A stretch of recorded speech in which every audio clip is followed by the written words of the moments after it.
आप tummy tuck procedure के बारे में सोच रहे हैं तो मैं आज इस वीडियो में डिटेल में बात करूंगी कि हमें टमी टक प्रोसीजर के बारे में क्या क्या जानकारी देनी है और आपको क्या एक्सपेक्ट करना है before, during and after this surgery. Hello friends, I am doctor Hina Kudiyar, cosmetic and plastic surgeon, director and co founder of the Sculpier clinic.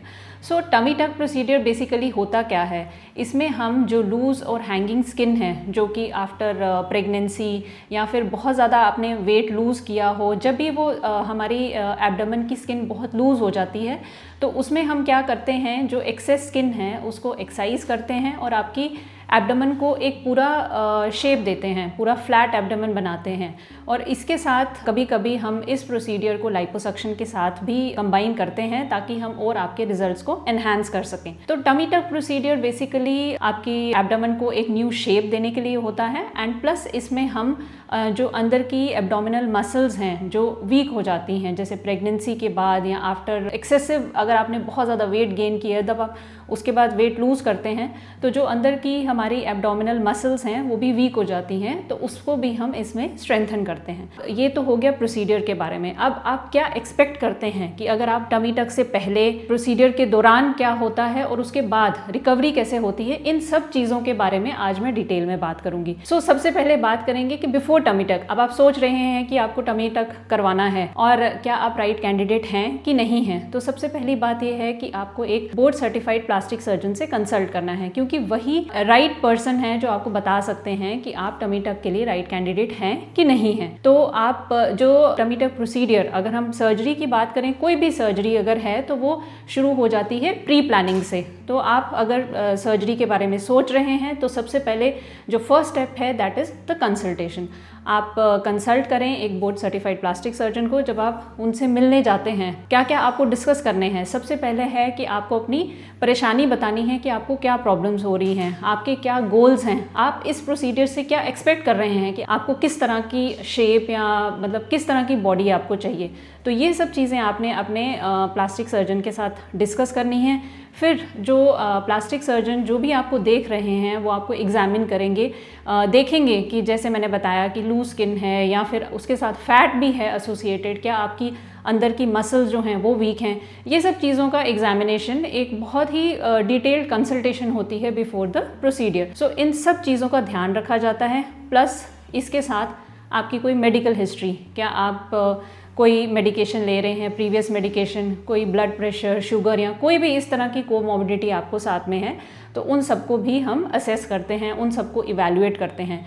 तो जो डिस्कशन है ये सब एक डिटेल्ड कंसल्टेशन में होती है। तो इससे आप एक माइंड बना सकते हैं कि आप whether you have to go for it और क्या क्या इश्यूज़ हैं, कैसे रिकवरी होगी, क्या क्या प्रॉब्लम्स आएंगी, ये सब आप अपने डॉक्टर के साथ डिटेल में डिस्कस कर सकते हैं। जो दूसरा स्टेप है वो है ड्यूरिंग द प्रोसीजर। अब प्रोसीजर कैसे होता है? तो सबसे पहले मैं बात करूं, जो टमी टक हम करते हैं वो जनरल एनेस्थीसिया में, मोस्टली जनरल एनेस्थीसिया में होता है। कभी कभी अगर हम मिनी टमी टक करते हैं तो उसको हम local anaesthesia plus IV sedation में भी कर सकते हैं। अब जनरल एनेस्थीसिया के लिए आपको सारे प्री जो सर्जरी इन्वेस्टिगेशंस होती हैं, जैसे ब्लड टेस्ट हैं, कोई इमेजिंग है, कोई एक्सरे हैं, वो सब आपको करवाना है। प्लस एक अल्ट्रासाउंड एब्डोमेन का अल्ट्रासाउंड हम करवाते हैं सिर्फ देखने के लिए कि आपको कोई हर्निया या कुछ भी इस तरह की प्रॉब्लम तो नहीं है। तो ये सब चीज़ें जो हैं ये प्री सर्जरी हो जाती हैं। अब सर्जरी के दौरान आप क्या एक्सपेक्ट कर सकते हैं? तो आपको वो भी सब चीज़ें कंसल्टेशन में ही डॉक्टर आपको बताएंगे, जैसे कि एनेस्थीसिया क्या देना है, सेकंड आपका इंसिजन कहाँ रहेगा, कि हम कट कहाँ लगाएंगे। तो मोस्टली जो टमी टक में जो कट रहता है वो आपकी पैंटी लाइन में ही छिप जाता है। तो जो भी आपको स्कार आएगा वो छिपे हुए हिस्सों में ही होता है, बहुत ज़्यादा प्रोमिनेंट या कहीं पे भी हम बाहर आपको स्कार नहीं देते हैं। तो ये एक बहुत इंपॉर्टेंट चीज़ है, आपको अपने डॉक्टर से बात करनी है, डिस्कस करना है कि मेरा स्कार कहाँ पे होगा। ये भी हम आपको कंसल्टेशन में ही बताते हैं। तीसरी चीज़ ये है कि आपकी जो मसल्स हैं क्या उनको रिपेयर किया जाएगा कि नहीं किया जाएगा। मोस्टली 99% जो टमी टक हम करते हैं उसमें हम अंदर की मसल्स को रिपेयर करते हैं, स्ट्रेंथन करते हैं।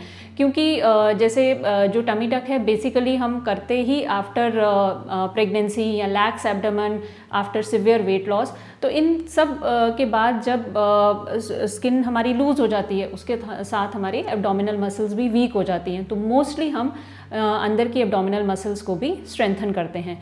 तो ये सब चीज़ें हैं जिससे हम जो हम ड्यूरिंग द प्रोसीजर करते हैं। फिर हम ये भी डिस्कस करते हैं कि हमें कितना स्किन निकालना है, जो भी एक्सेस स्किन है वो कितना निकलेगा वो भी हम आपको पहले ही आप डिस्कस कर सकते हैं। और जो सबसे इम्पॉर्टेंट चीज़ है वो है बेली बटन। अब बेली बटन जो है मोस्टली जो हम टमी टक, जो फुल टमी टक हम करते हैं उसमें बेली बटन को हम रीपोजिशन करते हैं, एक नया पोजीशन देते हैं। बट मिनी टमी टक एक प्रोसीजर है जिसमें हम बेली बटन को हाथ नहीं लगाते हैं, उसमें सिर्फ हम जो एक्सेस स्किन है नीचे की, जिसमें ये उन केसेस में किया जाता है जिसमें बहुत ज़्यादा एक्सेस और लूज़ हैंगिंग स्किन नहीं होती है और जिसमें एब्डोमिनल मसल्स को भी हमें रिपेयर करने की ज़रूरत नहीं है। तो उसमें बेली बटन की पोजीशन चेंज नहीं होती है, बट नॉर्मली हम बेली बटन को भी रीपोजिशन करते हैं। तो ये सब चीज़ें हैं जो सर्जरी के दौरान होती हैं और ये सब आपको डिटेल में पहले ही हम बता देते हैं। देन अब तीसरा स्टेप क्या है कि सर्जरी के बाद आप क्या एक्सपेक्ट करते हैं, रिकवरी कैसे होती है, कैसे आपको रिजल्ट मिलेंगे। तो उसमें जो सबसे इम्पॉर्टेंट चीज़ है वो है आपको अपने डॉक्टर की सारी इंस्ट्रक्शंस फॉलो करनी है। जो आपको डॉक्टर आपको बताएंगे कि आपको किस तरह से एक्सरसाइज शुरू करनी है, क्या डाइट फॉलो करनी है, क्या क्या चीज़ें हैं जो आपको एक अच्छा रिजल्ट देंगी। तो सबसे पहले मैं बात करूं आफ्टर सर्जरी, जो मोस्ट इम्पॉर्टेंट चीज़ है वो है रेस्ट। आपको कुछ दिन के लिए हम इंस्ट्रक्ट करते हैं कि बहुत ज़्यादा हैवी एक्सरसाइजेज या वेट लिफ्टिंग आपने नहीं करनी है, थोड़ा सा अपनी बॉडी को रेस्ट देना है। रेस्ट से ऐसा मैं ये नहीं कह रही कि आपको बिल्कुल कंप्लीट बेड रेस्ट करना है। आप सर्जरी के इमिडिएटली सेकेंड डे हम आपको चलाते हैं, मतलब वॉकिंग तो करनी ही करनी है, बिकॉज वो आपकी हीलिंग को इंक्रीज़ करेगा, वो आपकी हीलिंग को और एनहांस करेगा। बट बहुत ज़्यादा फिजिकल एक्टिविटी आपने नहीं करनी है। तो ये रेस्ट का प्लस आपके पास एक हेल्प होना चाहिए कुछ इनिशियल 2-3 दिन या आप मान के चलें 3-4 डेज़ के लिए, जो आपको कुछ हद तक थोड़ा सा मदद कर सके। देन सेकेंडली एक बहुत ही अच्छा डाइट, वेल बैलेंस्ड डाइट आपने लेना है जो आपकी रिकवरी को और एनहांस करेगा। तीसरी चीज़, आपने अपने आप को बहुत अच्छे से हाइड्रेट करना है, अच्छा मतलब पानी पीना है खूब सारा, ताकि आपकी जो रिकवरी है, हीलिंग है, वो और ज़्यादा एनहांस हो जाए। जो नेक्स्ट चीज़ ये है कि हम अब एक्सरसाइज कैसे शुरू करते हैं आफ्टर टमी टक। जो एक्सरसाइज का रिजीम है ये भी बहुत डिटेल में हम फॉलोअप विजिट्स में डिस्कस करते हैं और आपको पूरे अच्छे तरीके से हम पूरा बताते हैं स्टेप बाय स्टेप कि किस टाइम पे आपने कौन सी एक्सरसाइजेस शुरू करनी है। क्योंकि इनिशियली जैसे 2 हफ्ते तक आप लाइट बहुत ज़्यादा अपने आप को स्ट्रेन नहीं करेंगे, आप वॉकिंग या लाइट स्ट्रेचिंग कर सकते हैं। देन धीरे धीरे आपको एक्सरसाइजेस को एनहांस करना है, बढ़ाना है। आफ्टर 6 वीक्स आप अपना नॉर्मल एक्सरसाइज रिजीम शुरू कर सकते हैं। बट ये सब चीज़ें भी बहुत ज़्यादा कस्टमाइज्ड होती हैं, पर्सनलाइज्ड होती हैं, क्योंकि कुछ जो पेशेंट्स हैं वो जल्दी रिकवर कर जाते हैं, बिकॉज़ ये बहुत ज़्यादा पर्सनल भी होता है, डिपेंड मतलब वेरिएबल होता है फ्रॉम पर्सन टू पर्सन। कुछ लोग बहुत जल्दी रिकवर हो जाते हैं, उनको पेन भी मतलब डिस्कम्फर्ट जल्दी ठीक हो जाता है, बट कुछ फीमेल्स को थोड़ा टाइम लगता है। देन तो उनका हम सिर्फ देख के और कस्टमाइज़ करके किस तरह से रिकवरी हो रही है उसे हिसाब से हम बताते हैं कि कब उन्होंने एक्सरसाइज करनी है। तो एक्सरसाइज रिजीम एक बहुत इंपॉर्टेंट स्टेप है after the tummy tuck procedure. दूसरी चीज़ जो बहुत इंपॉर्टेंट है that is the pressure garment. अब प्रेशर गारमेंट जो है वो आपको 24/7 पहनना है फॉर इनिशियल 3 वीक्स।